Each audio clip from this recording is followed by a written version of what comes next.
श्रीमद् भागवत गीता अध्याय 1 कुरुक्षेत्र के युद्ध स्थल में सैन्य निरीक्षण।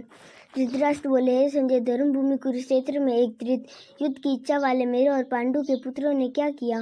संजय बोले, उस समय राजा दुर्योधन ने व्यूहरचना युक्त पांडवों की सेना को देखा और द्रोणाचार्य के पास जाकर यह वचन कहा, हे आचार्य, आपके बुद्धिमान शिष्य द्रुपद पुत्र धृष्टद्युम्न द्वारा व्यूहकार खड़ी की हुई पांडु पुत्रों की इस बड़ी भारी सेना को देखिए। इस सेना में बड़े बड़े धनुषों वाले तथा युद्ध में भीम और अर्जुन के समान सूरवीर सात्विकी और विराट तथा महारथी राजा द्रुपद, धृष्टकेतु और चिकेतान तथा बलवान काशीराज, पुरुजित, कुंतीभोज और मनुष्यों में श्रेष्ठ शौर्य पराक्रमी युद्धामन्यु तथा बलवान उत्तमौजा, सुभद्रा पुत्र अभिमन्यु एवं द्रौपदी के पांचों पुत्र, ये सभी महारथी हैं। हे ब्राह्मण श्रेष्ठ, अपने पक्ष में भी जो प्रधान है उनको आप समझ लीजिए। आपकी जानकारी के लिए मेरी सेना के जो जो सेनापति हैं उनको बतलाता हूँ। आप द्रोणाचार्य और पितामह भीष्म तथा कर्ण और संग्राम विजय कृपाचार्य तथा वैसे ही अश्वत्थामा, विकर्ण और सोमदत्त का पुत्र भूरिश्रवा और भी मेरे लिए जीवन की आशा त्याग देने वाले बहुत से सूरवीर, अनेक प्रकार के शस्त्रास्त्रों से सुसज्जित और सब के सब युद्ध में चतुर हैं। भीष्म पितामह द्वारा रक्षित हमारी वह सेना सब प्रकार से अजेय है और भीम द्वारा रक्षित इन लोगों की यह सेना जीतने में सुगम है। इसलिए सब मोर्चों पर अपनी अपनी जगह स्थित रहते हुए आप लोग सभी निसंदेह भीष्म पितामह की ही सब ओर से रक्षा करें। कौरवों में वृद्ध बड़े प्रतापी पितामह भीष्म ने उस दुर्योधन के हृदय में हर्ष उत्पन्न करते हुए उस स्वर से सिंह की दहाड़ के समान गरज कर शंख बजाया। इसके पश्चात शंख और नगाड़े तथा ढोल, मृदंग और नरसिंगे आदि बाजे एक साथ ही बज उठे। उनका वह शब्द बड़ा भयंकर हुआ। इसके अनंतर सफेद घोड़ों से युक्त उत्तम रथ में बैठे हुए श्री कृष्ण महाराज और अर्जुन ने भी अलौकिक शंख बजाए। श्री कृष्ण महाराज ने पांचजन्य नामक, अर्जुन ने देवदत्त नामक और भयानक कर्म वाले भीमसेन ने पौंड्र नामक महाशंख बजाया। कुंती पुत्र राजा युधिष्ठिर ने अनंत विजय नामक और नकुल तथा सहदेव ने सुघोष और मणिपुष्पक नामक शंख बजाए। श्रेष्ठ धनुष वाले काशीराज और महारथी शिखंडी एवं धृष्टद्युम्न तथा राजा विराट और अजय सात्यकी, राजा द्रुपद एवं द्रौपदी के पांचों पुत्र और बड़ी भुजा वाले सुभद्रा पुत्र अभिमन्यु, इन सभी ने हे राजन सब ओर से अलग अलग शंख बजाए और उस भयानक शब्द ने आकाश और पृथ्वी को भी गूंजते हुए धृतराष्ट्रों के अर्थात आपके पक्ष वालों के हृदय में विदीर्ण कर दिए। हे राजन, इसके बाद कपिध्वज अर्जुन ने मोर्चे में बांधकर डटे हुए धृतराष्ट्र संबंधियों को देकर उस शस्त्र चलाने की तैयारी के समय धनुष उठाकर हर्षिकेश श्री कृष्ण महाराज से यह वचन कहा, हे अच्युत, मेरे रथ को दोनों सेनाओं के बीच में खड़ा कीजिए और जब तक कि मैं युद्ध में क्षेत्र में डटे हुए युद्ध के अभिलाषी इन विपक्षी योद्धाओं को भली प्रकार देख न लूं कि इस युद्ध रूप व्यापार में मुझे किन किन के साथ युद्ध करना योग्य है, तब तक उसे खड़ा रखिए। दुर्बुद्धि दुर्योधन का युद्ध में हिस्सा आने वाले जो ये राजा लोग इस सेना में आए हैं, युद्ध करने वालों को मैं देखूंगा।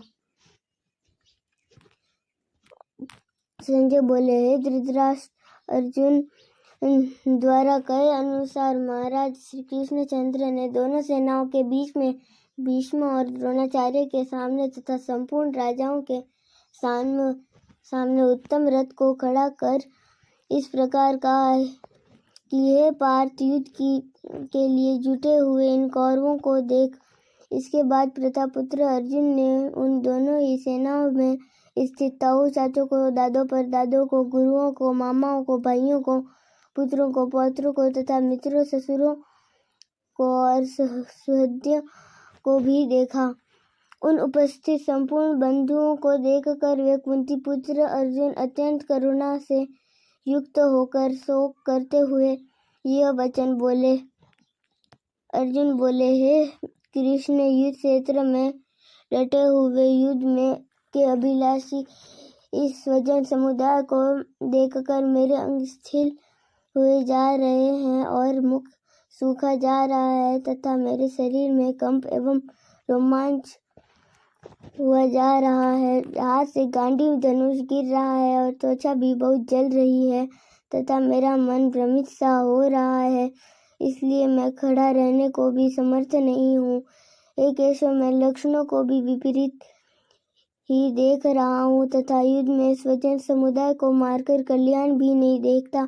हे कृष्ण, मैं न तो विजय चाहता हूँ और न राज्य तथा सुखों को ही। हे गोविंद जी, हमें ऐसे राज्य से क्या प्रयोजन है अथवा ऐसे भोगों से और जीवन से भी क्या लाभ है। हमें जिनके लिए राज्य भोग और सुखादि अभिष्ट है वे ही ये सब धन और जीवन की आशा को त्याग कर युद्ध में खड़े हैं।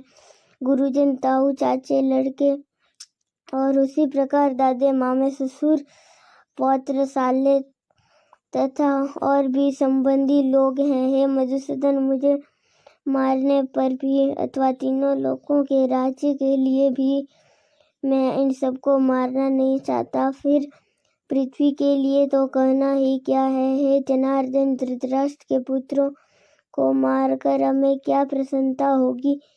इन आतताइयों को मारकर तो हमें पाप ही लगेगा। अतएव हे माधव, अपने ही बांधव धृतराष्ट्र के पुत्रों को मारने के लिए हम योग्य नहीं है, क्योंकि अपने ही कुटुंब को मारकर हम कैसे सुखी होंगे। उत्पत्ति लोभ से भ्रष्टचित हुए ये लोग कुल के नाश से उत्पन्न दोष को और मित्रों से विरुद्ध करने में पाप को नहीं देखते, तो भी हे जनार्दन, कुल के नाश से उत्पन्न दोष को जानने वाले हम लोगों को इस पाप से हटने के लिए क्यों नहीं विचार करना चाहिए। कुल के नाश से सनातन कुल धर्म नष्ट हो जाते हैं तथा धर्म का नाश हो जाने पर संपूर्ण कुल में पाप भी बहुत फैल जाता है।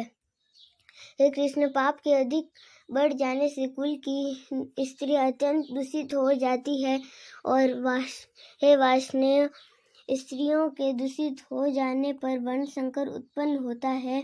वर्ण संकर कुलघातियों को और कुल को नरक में ले जाने के लिए ही होता है। लुप्त हुई पिंड और जल की क्रिया वाले अर्थात श्राद्ध और तर्पण से वंचित इनके पितर लोग भी अधोगति को प्राप्त होते हैं।